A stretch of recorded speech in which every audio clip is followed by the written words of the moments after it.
Hello everyone! What you're about to hear is one of the most misunderstood, misreported and quietly explosive stories surrounding Prince Harry and Meghan Markle.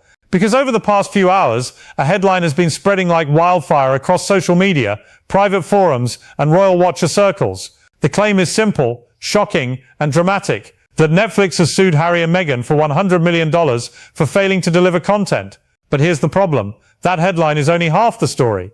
And the truth behind it is far more damaging than a simple lawsuit ever could be. Before we go any further, make sure you subscribe, because what I'm about to explain isn't being laid out clearly anywhere else. Most outlets are either amplifying rumors or staying silent. We're going to break down exactly what's real, what's false, and what Netflix is actually doing behind closed doors. Let's start with the question everyone is asking. Did Netflix really sue Harry and Meghan for $100 million? As of this moment, there is no confirmed court filing. No public lawsuit, no official Netflix statement announcing legal action, and that matters, because accusing a company like Netflix of filing a lawsuit is not something you can do lightly. So why is this story exploding? Because something very serious did happen, and it just didn't happen in a courtroom. To understand this, you have to go back to 2020, when Harry and Meghan signed one of the most hyped entertainment deals in modern royal history. At the time, the media reported the deal could be worth up to $100 million. That number made headlines everywhere. But what most people didn't read was the fine print behind that phrase, up to. In Hollywood, up to does not mean guaranteed. It means conditional, performance-based, delivery-dependent. Netflix did not cut Harry and Meghan a $100 million check on day one. The money was tied to milestones, content delivery, audience performance, brand alignment, completion schedules. And this is where things began to unravel. In the years that followed, Netflix expected a steady pipeline of content. Multiple series, documentaries, ongoing production. What they received instead was very limited output.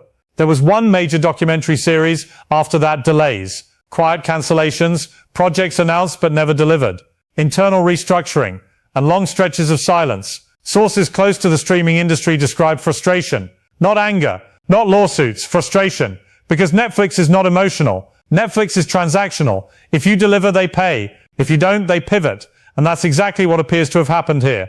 According to multiple industry insiders, Netflix did not sue Harry and Meghan because they didn't need to. Instead, they did something far more devastating in Hollywood terms. They quietly downgraded the relationship. Behind the scenes, executives began reassessing the partnership. Internal memos reportedly referenced under-delivery, limited audience expansion, and brand fatigue. These are not dramatic words, but in corporate language they are lethal. Brand fatigue means viewers are no longer excited. Under-delivery means expectations were not met. Limited audience expansion means the content did not bring in new subscribers. And Netflix only cares about one thing above all else: growth. This is why people are confusing this situation with a lawsuit. Because while there is no court case, there is something arguably worse: a silent disengagement. When Netflix believes a partnership is no longer worth the investment, they don't always go public. They don't issue press releases. They simply stop developing projects. They stop promoting, they stop renewing, and that's exactly what appears to be happening here. Reports indicate that the original exclusive deal is effectively over. No dramatic announcement, no confrontation, just expiration and restructuring. Instead of a massive multi-year exclusive contract, Harry and Meghan are now reportedly operating under a much smaller, non-exclusive project-by-project arrangement.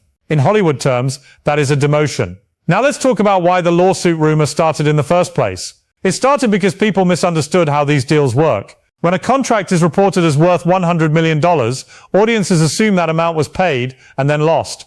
In reality, most of that money is contingent. If content is not delivered, the money is never paid. There is nothing to sue for. Netflix doesn't need to recover $100 million if it was never fully spent. Instead, they simply stop funding future projects. That's not a lawsuit. That's a cutoff. And insiders say that's exactly what happened. One streaming executive, speaking anonymously, described the situation bluntly. It wasn't a failure, it was a mismatch. The output didn't justify the investment.